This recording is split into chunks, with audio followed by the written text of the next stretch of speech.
ஹாய்ங்க, இன்றைக்கி இந்த வீடியோவில் நம்ம சோள தோசை தான் பார்க்க போகிறோங்க.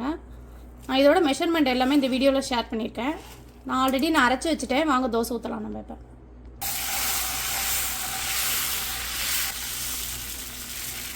இது நார்மல் தோசை மாதிரியே நல்லா முருகலாக வரும். லைட்டாக நான் ஆயில் ஆட் பண்ணிக்கிறேன்.